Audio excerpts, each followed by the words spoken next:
La parution de la NFC 1500 de 2024 était une nécessité. Il est crucial de se préparer dès maintenant. Cela nécessitera une adaptation des pratiques. La Voix des experts, le podcast pour comprendre et agir.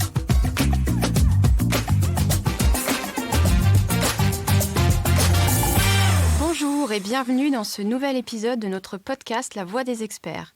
Aujourd'hui, nous allons parler de la norme NFC 1500, une référence clé pour les installations électriques basse tension qui a récemment été mise à jour. Je suis Aurélie Roger et j'ai le plaisir d'accueillir aujourd'hui pour en discuter Didier Hérisson et Alain Rieffel, tous deux experts techniques en électricité chez Socotec. Bonjour Didier. Bonjour, merci de m'accueillir. Bonjour Alain. Bonjour, merci de m'accueillir. Avant de commencer, un mot rapide sur Socotec. Socotec est un tiers de confiance indépendant qui propose du conseil technique pour anticiper les risques de la phase amont jusqu'à l'exploitation d'un projet, en passant par la gestion des risques environnementaux et la sécurité des personnes. Didier, pour commencer, pourrais-tu nous rappeler ce qu'est la norme NFC 1500 et pourquoi cette mise à jour était nécessaire ? Alors la norme NFC 1500 est une référence clé pour réaliser les installations électriques dans le domaine basse tension en France. Il faut savoir que la norme NFC 1500 définit les règles à respecter pour assurer la sécurité des personnes, la conservation des biens et garantir un fonctionnement optimal des installations. Elle va concerner les bâtiments résidentiels, les bâtiments recevant du public, tertiaires et industriels. Elle est en somme un élément indispensable pour concevoir les installations électriques conformes et fiables. D'accord, mais cette norme, elle évolue régulièrement, non ? Tout à fait. La dernière édition de 2002 et son amendement A5 ne répondaient plus aux exigences actuelles. Cela a nécessité d'avoir une nouvelle norme, une NFC 1500 de 2024. Donc cette nouvelle version, publiée en août 2024 et parue et applicable à partir du 1er septembre 2025, intègre des évolutions pour s'adapter aux nouveaux usages, prend en compte les évolutions technologiques et répond aux nouvelles exigences environnementales. Voilà. Donc les dernières versions intègrent des évolutions concernant l'optimisation de l'efficacité énergétique et s'adaptent aux besoins technologiques concernant les bornes de recharge de véhicules électriques, par exemple. D'accord. Et donc, concernant les textes repris dans cette révision, Alain, est-ce que tu peux nous expliquer leur origine et leur rôle, notamment au niveau international, européen et national ? Oui, bien sûr. Cette version s'appuie sur les textes internationaux, comme l'IEC 60364 et la norme européenne HD 60364. Elle inclut des ajustements nationaux pour répondre aux spécificités françaises. Cette harmonisation nécessaire garantit en fait une meilleure cohérence et facilite les projets transnationaux. Et donc maintenant, si on rentre dans le cœur du sujet, quelles sont les grandes nouveautés introduites par cette révision de la norme ?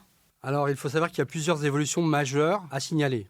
Parmi eux, l'efficacité énergétique, qui est un sujet nouveau. Il faut savoir que la norme intègre désormais des recommandations précises pour optimiser la consommation électrique, pour rentrer dans un monde décarboné.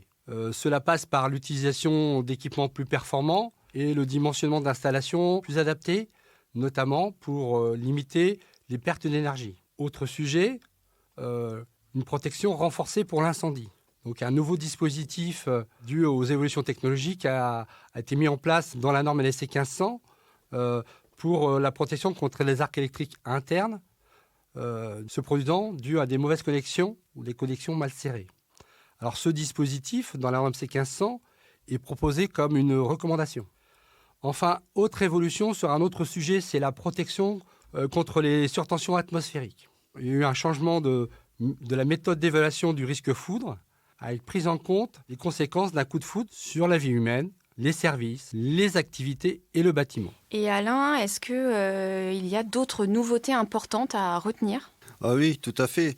Pour compléter les propos et les sujets évoqués par Didier, il y a également l'amélioration des installations avec la prise en compte de la réaction au feu des conducteurs et des câbles dans le cadre du règlement des produits de construction, plus communément appelé RPC, applicable pour les établissements recevant du public, régis eux-mêmes par le règlement de sécurité incendie.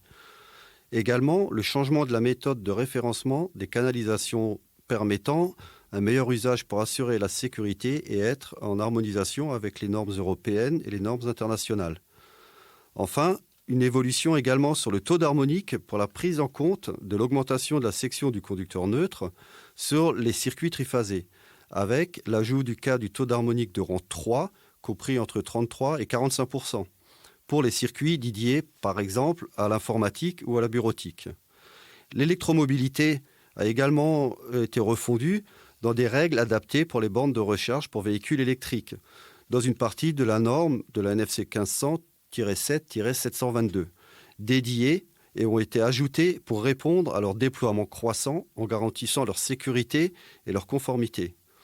Enfin, les réseaux de communication ont été mis à jour également concernant les infrastructures de communication dans les bâtiments pour tenir compte des technologies connectées et du numérique pour répondre aux exigences de l'efficacité énergétique évoquées précédemment par Didier selon la NFC 1500-8-1.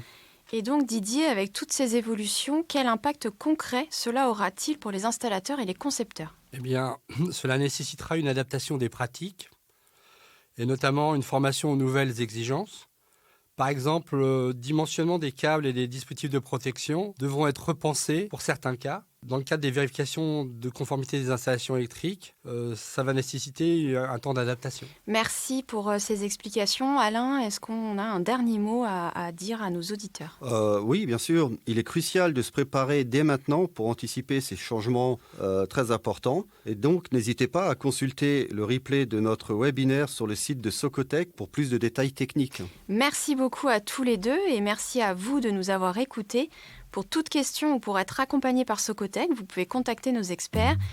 Et n'hésitez pas à vous abonner à notre podcast et à nous suivre sur les réseaux sociaux pour d'autres sujets. À bientôt pour un nouvel épisode de La Voix des experts.